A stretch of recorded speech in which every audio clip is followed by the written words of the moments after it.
اچھا عجیب بات ہے، ہمیں بھاشن دیتے ہیں کہ دنیا چاند پہ پہنچ گئی اور مولوی صاحب ابھی جناب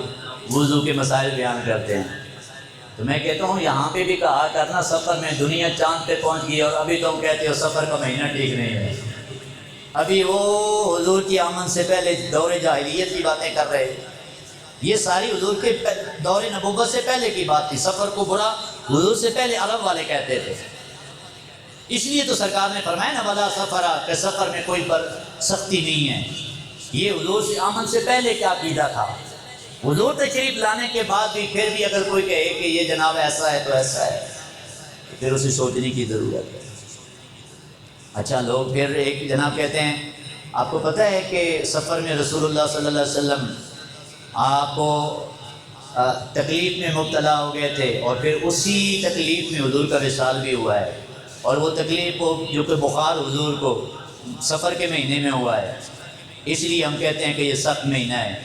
میں نے کہا پھر اگر یہ آپ کی بات مان لیں تو پھر ربیع الاول تو اس سے زیادہ سخت ہونا چاہیے، کیونکہ سفر میں حضور بیمار ہوئی ہیں اور ربیع الاول میں حضور کا وصال ہوا ہے۔ بات سمجھ آ رہی ہے میری؟ میں اس لیے آہستہ آہستہ کہہ رہا ہوں تاکہ آپ کو یہ سبق یاد رہے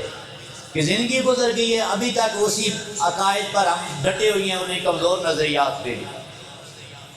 کہ جب یہ بات مانی جائے کہ سفر میں حضور کو بخار ہوا تھا اس لیے ہم اس کو صحیح نہیں سمجھتے، تو پھر ربیع الاول میں تو رسول اللہ کا وصال ہوا ہے، وہاں تو ہم جشن مناتے ہیں۔ ایک بات ذہن میں رکھیے گا، انبیاء اور رسول کو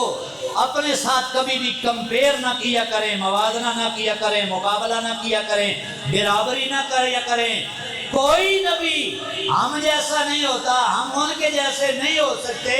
یہ ہر نبی کی شان ہے۔ ہم تو نبیوں کے سلطان کی بات کر رہے ہیں۔ حضور کی ذات کو اپنے ساتھ کمپیئر نہ کیا کریں کہ حضور کو بخار ہوا ہے تو لہذا ہمارا بخار رسول اللہ کا بخار۔ وہ اللہ کے بندے، یہ وہ دار الشفا والے ہیں، یہ وہ طبیب دو جہاں ہیں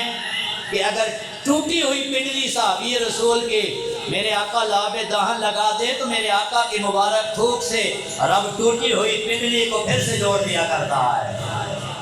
یہ اس طبیب کی بات ہو رہی ہے، یہ اس ذات کی بات ہو رہی ہے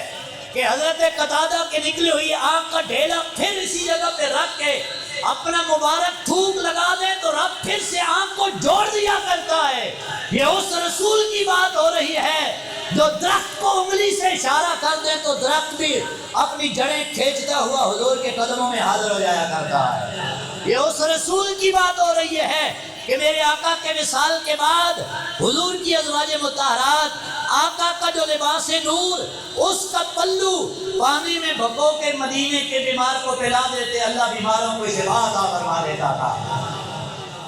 یہ اس رسول کی بات ہو رہی ہے جس کے ساتھ آپ کمپیئر کر رہے ہیں کہ ام المومنین سیدہ اماں عائشہ صدیقہ کے پاس حضور کا گیسیو واللیل کا ایک بال مبارک، حضور کا وصال ہو گیا